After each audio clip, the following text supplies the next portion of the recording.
What's up, everybody? Mr. D. I'm out here at the farm in the pouring rain. First day of spring break. Yay.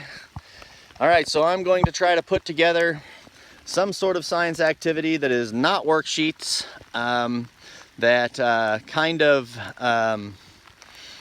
gives you the option to get a little break from the typical homework. And if you want to trade one of the assignments out for this assignment, just pick the one you want and you can swap it out for this one. So basically, and also with the assignments, this is something that happened last minute for teachers. We scrambled together within basically 24 hours to come up with something to give you guys. We are mandated to have assignments for everybody, and nobody wants you guys to sit around and lose all the focus and the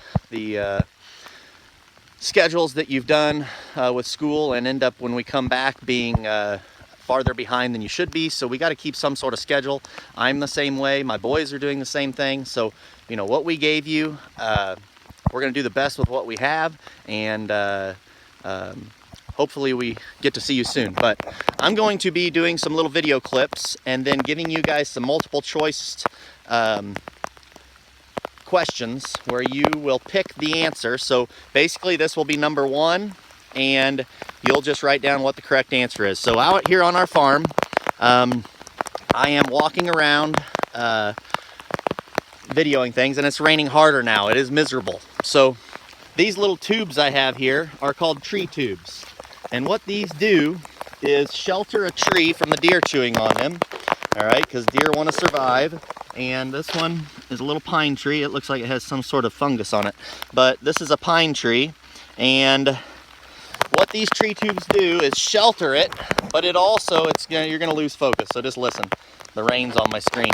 But also, we are encouraging the tree to grow upwards towards the light, so it'll grow faster. The more daylight it gets, we know for this process to happen, we need light, all right? We need water, all right? For something to grow. What is that process that all plants need in order to grow? And I'm drawing a blank on what else to say, but this tube encourages that to happen faster because all their energy is coming up trying to reach the daylight at the top of this tube, and encourages this tree to grow even faster and protects it from animals. What is that natural process? Is it erosion, photosynthesis, or ecosystem? That's a pretty easy one. I didn't think it through completely. All right, real quick, I'm gonna show Marquis. When you were in second grade, Marquis, you planted that real tall tree right there, and it was about 6 inches tall. I don't know if you can see it, and I can't zoom in, but it's not this one. That one over there is probably 10 feet tall now. All right, okay, so I'm gonna stop there. I may have to wait until it's drier because I'm getting absolutely drenched, and I don't want to mess my phone up. All right, here we go. Question number two. So back here in the woods now, and up here we've talked about this certain kind of cut for animals to help change ecosystems. But basically up there you can see through and see our cabin very easily. All right. Now the edge of these this woods here, the canopy is very open. There's not much vegetation on the forest floor because it's not getting the process that you talked about last time. So if we look, as I go this way, I did a certain kind of cut I taught you guys about called a hinge cut. And a hinge cut, basically you cut halfway, 3/4 way through the tree, fold it over, and it will continue growing. And that does a number of things. If you look at the tops of these trees, like this tree here, all right, deer can't eat anything on that. All right, because all the food, they love to eat woody little branches of new little growth is up there at the top of the tree. So this tree does nothing for them. If you look at the forest floor, there's not a whole lot on the forest floor for them to eat. So if I want to get that tree, the food, on the ground without killing it, I'm going to hinge cut it. Cut halfway through, fold it over, and as long as this layer of the tree, all right, stays alive or stays intact, and allows the nutrients to pass up and down the tree, as long as there's a little bit of that left, this tree will live because of that hinge cut. Now the food will be on the ground, the canopy will be open for sunlight, and the forest floor will thicken up and not look like this anymore. You can tell an area I did hinge cut is over here, and you can tell once that greens up, that is like a jungle because the canopy is open. Over here, the canopy isn't near as open, and you can see. Now, if you look up here, these trees are ones that I hinge cut. Now, you can see I bent them over, and they're all still living. See all those little bitty shoots that came off every single one of them, all right? I cut it right here, almost all the way through. It bent over. It still produces mulberries out there on the end, but then it shoots up all this new growth, all right, that helps screen. Now, I'm standing along the same edge where you could see the cabin before. Even with no leaves on the trees, you can't see out near as well. So that gives a screen for the animals to feel safe in the woods, but it also puts the food on the ground. What is this layer, if you look here, that has to stay intact for that tree to continue living bent over? All right, what is that layer called? Is it called the epidermis layer, the bark layer, or the cambium layer? All right, that's number 2. All right, this is the last one for a little bit because I found out my coat is not really a raincoat. It says it's a raincoat. There's a difference between rainproof and waterproof, apparently, or rain resistant and waterproof. I don't know. It ain't waterproof. I'm wet. I'm here at what we call the Nonesuch Bridge. All of my bridges out here and trails are named after stories we read in class when I taught 2nd grade. This was from the Swiss Family Robinson tree. I have one down here called Ruby's Bridge from Ruby Bridges, the girl that was the first African-American girl to be integrated into white public schools. But anyway, this bridge is going across a big piece of a creek. Now, you know we talked that as tributaries, littler creeks, like this is the big creek, that littler creek feeding into it is a tributary. There's another little creek feeding into this is a tributary, and they all dump into the one big creek. And as they go past, it gets bigger and bigger and bigger the farther you go that way. I could go up to this creek up at the top, and I could step across it. Now here, I could, Mr. D couldn't jump across it probably, no matter how wide it was, but it's very big here. Now as it continues to flow, it breaks apart the sides of the bank, and you can see there's a very large tree that the roots washed out, and I actually have a trail over there, and it's going to disappear because this continues to break away the side of the creek. This can happen with water is a type of this, wind, lots of different ways this word can make the ground break away and wear away at things. Right here is an example.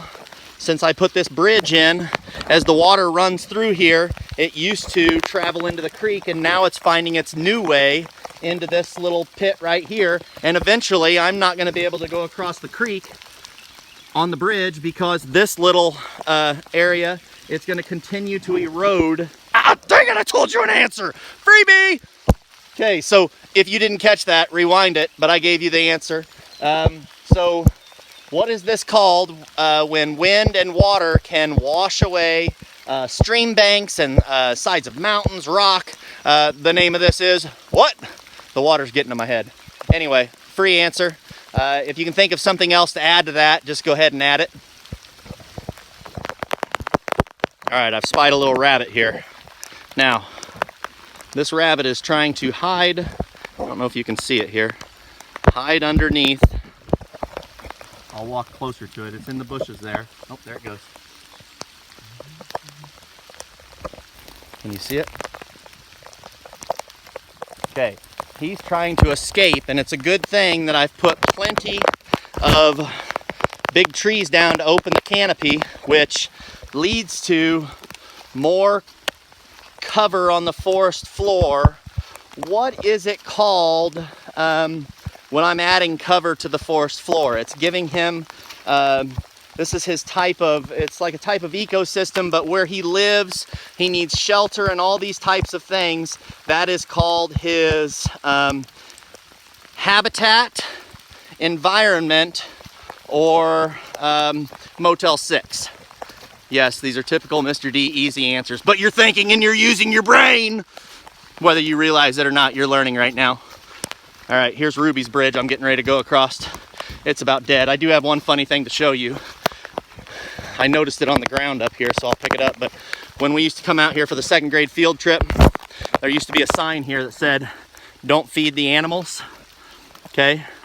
And there was a troll on the bridge, and it was warning you about it. Now, if you look here, I did hang it back up, but see if you remember who this troll is. Can anybody tell who that troll is? I'm not going to say her name, but it sounds like Mrs. Snacky.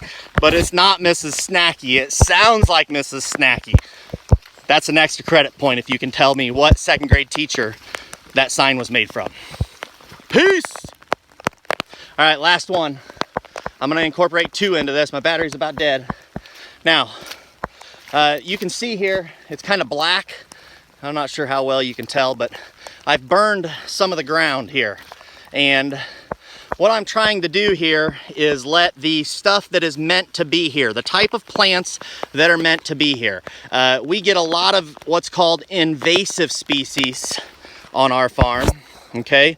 There's a lot of invasive species that come up that are not adapted to fire. Plants that are supposed to be here can survive fire, and it was one of the most important tools of the Native Americans and for hundreds of years to use fire to control these species. But when those invasive species leave, it leaves a type of species that is supposed to be here. And I'm not going to give multiple choice for this. And if you can't get some of these answers, it doesn't matter. This is for fun. Send me a message and I'll give you some hints. I can play like the hot and cold game with you. These assignments are not going to hurt your grade. They can only help your grade, but some of you could use the help on your grade. So when I burn this and kill the invasives, what type of plants is it releasing? The ones that are meant to be here. Okay. Number 2. What does fire do when you burn off all of that stuff and it starts the process of the different types of plants over again? So you could have a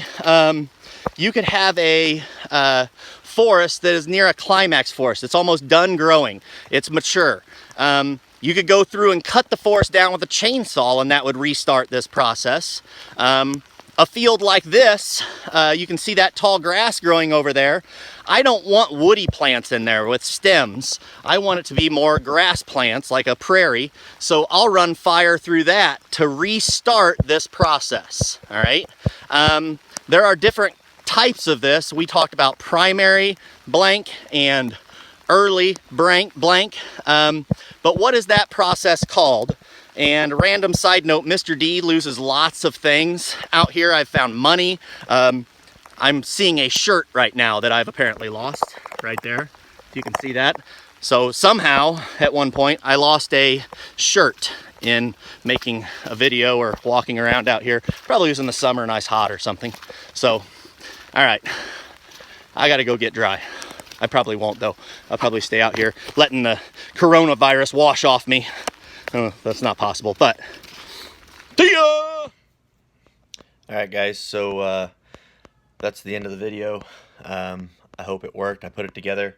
I'm home now and it's dry. No more rain. Just do the best you can on answering those questions. Like I said, just it's getting your brain to think science. But if you want to either just email me the answers, what you think are the answers, or you can write them down and screenshot it to me, or I don't know if you can post them on Google Classroom. I'm not super familiar with how that works, so I'm learning along with you, but I can get them somehow. Again, it is not going to hurt your grade. Some of those you may not know, but Mr. D typically gives multiple choice answers that are ridiculous and easy to figure out. So just do your best and let me know if you like that type of assignment and I can do some more like that, or you can I can get you more worksheets. So let me know what you want to do. See ya.